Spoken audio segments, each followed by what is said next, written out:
Whether it's on immigration or his tax returns, the president once again reminded us this weekend that he considers himself above the law. For more on this, it's time for a closer look.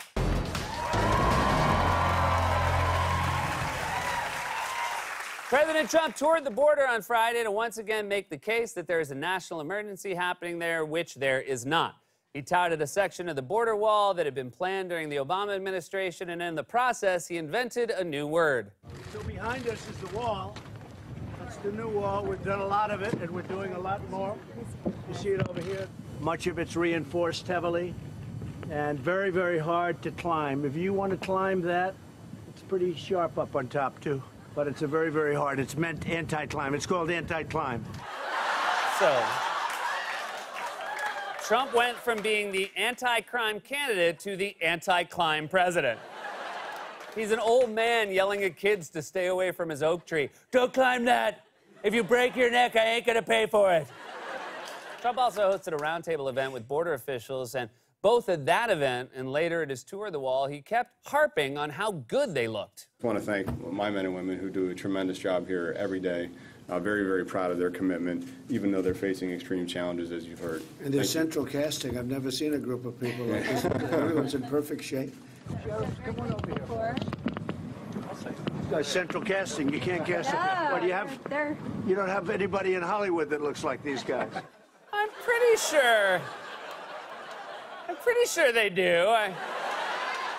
At least in one of the suburbs. I feel like maybe Pomona or something.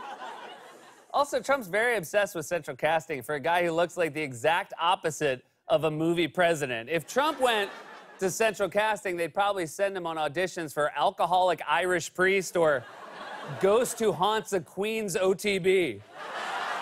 The fifth horse in the sixth race, bet it up.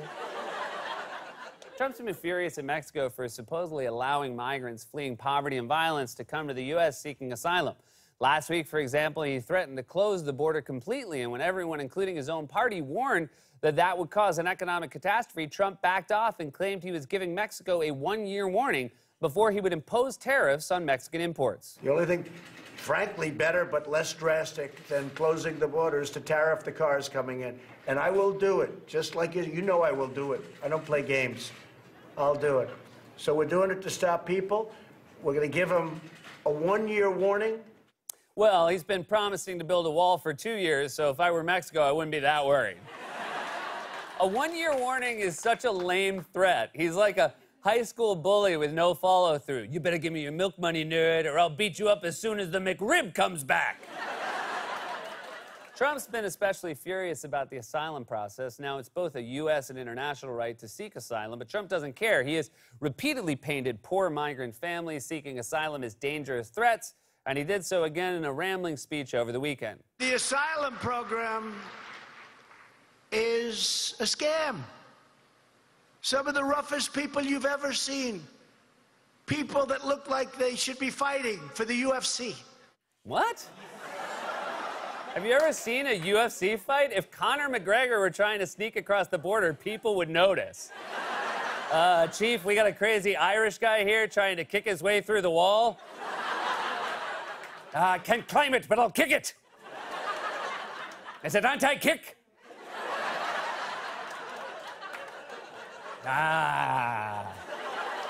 Trump doesn't care that we have an established legal process in this country for applying for asylum. That system involves making your case in front of a judge. It's a basic right enshrined in U.S. and international law, but Trump has been saying he wants to get rid of that. We have to do something about asylum, and to be honest with you have to get rid of judges. We have a stupid system of courts. It's the craziest thing in the world. They have to get rid of the whole asylum system because it doesn't work, and frankly, we should get rid of judges. Why do you want to get rid of judges? Is it because they keep putting everyone who works for you in jail? I will say, let me make something very clear. If we are going to keep judges, they should have to pay for our Monster.com account because we are getting killed on staffing costs.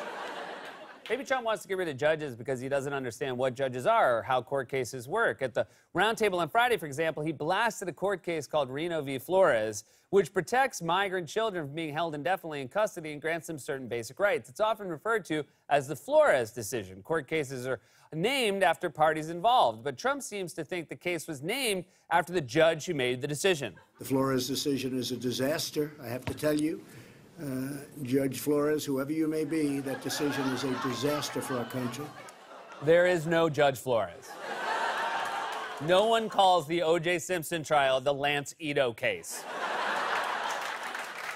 In fact, Trump has been so furious at his own administration's inability to stop legal asylum seekers that on Sunday he took the step of ousting his own hardline Secretary of Homeland Security, Kirstjen Nielsen, for not being tough enough on immigration, and her firing leaves yet another senior government position filled by a temporary official. After months of rumors and speculation, Kirstjen Nielsen is officially out as Secretary of Homeland Security. She apparently bore the brunt of the president's anger over the issue of immigration. Now we will have an acting Homeland Security Secretary on top of an acting Secretary of Defense, on top of an acting Secretary of Interior, on top of an acting Ambassador to the United Nations, and then an acting Chief of Staff. I mean, this administration has more staff turnover than a Walmart on Black Friday. I don't know what to tell you. We're out of Hatchimals. You know what? I quit. Goodbye. Nielsen, of course, oversaw and defended the administration's horrific policy of separating migrant families, and she was an enthusiastic advocate for the Trump administration's immigration policies. At one point, she even started mimicking Trump's language when she went to Congress and asked for more border wall funding. I will continue to work with the Northern Triangle countries, with Mexico, to help vulnerable populations as soon as possible. From Congress, I would ask for wall. We need wall. We need wall. I guess it's not surprising they're ignoring articles of the Constitution. They're ignoring articles altogether. Trump turns everyone he works with into Tarzan. It doesn't matter how smart you are. If Shakespeare had worked for Trump, the line would have been be or not be. That is question. Problem here is pretty straightforward. Trump thinks he should be able to just ignore the law. We've seen the same thing play out this week over his tax returns. For months, Trump has been building towards a confrontation with Democrats in Congress over those tax returns. Trump has promised for years that he would eventually release them, but he's repeatedly used an obviously false excuse that he's always under audit.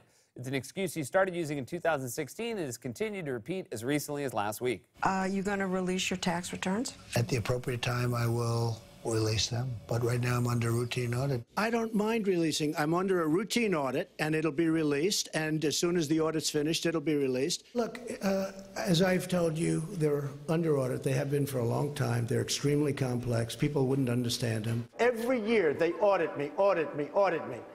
Nobody gets audited. I have friends that are very wealthy people. They never get audited. I get audited every year. I'm always under audit, it seems, but I've been under audit for many years because the numbers are big, and I guess when you have a name, you're audited. First of all, it's not when you have a name, it's when you have your name. If you've had 4 bankruptcies, ties to mobsters, and lied about your net worth your whole life, you're gonna get audited. That's the easiest call an IRS agent will ever make. Who should we audit? I don't know. How about the guy whose penthouse looks like Goldmember's bathroom? Second, this audit is obviously not real. It wasn't real when he first said it in 2016, and there's no way it's taken almost 4 years. It can't be that hard to find something fishy in Trump's tax returns. Just skim down to the charity line where he listed his adult sons. Trump is the first president in 40 years not to release his tax returns. Without them, we have no idea where he's getting money from or who he owes money to, which is crazy. He's the president. You'd want to know if your doctor had a side business running a mortuary. Your test results were negative, but just in case, have you thought about a wood casket? Pine is very nice. After Democrats won back the House in November, giving them subpoena power, Trump warned that he would resist attempts to subpoena his tax returns, and at one point even said he was bored by the question. Just a point of clarification on the tax returns issue. You brought up the audit. That doesn't prevent you from releasing them. I know. Oh, sure. Right. But I didn't say it prevented me. I said lawyers will tell you not to do it. But Go ahead. What's your next question? Go ahead. Come on, let's go. Just on that. More exciting Okay. question than that, please. Oh, I'm sorry. Are we boring you, Caligula? It's not their job to entertain you. Who would win a fight, a tiger or an alligator? Now, there we go. That's a fun question.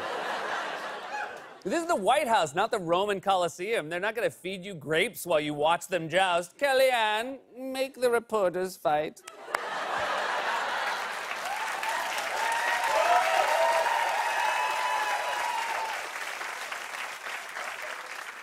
At that same press conference, Trump also threatened that there would be consequences if Democrats subpoena his tax returns. Do you expect that when the Democrats take over the chairmanship of all these important committees, you're going to get hit with a blizzard of subpoenas on everything from the Russia investigation to your cell phone use to your tax returns? Ready? Then you're going to, if that happens, then we're going to do the same thing, and government comes to a halt. Comes to a halt? The government is already at a halt. Forget the tax returns. You shut the government down for a month because you didn't get your dumb wall. Plus, there's like 4 people working there, and half the time you're in Florida. There are empty Blockbuster video stores with more activity. Honey, Great news, honey. I just rented a VHS copy of Forrest Gump from a very friendly squirrel.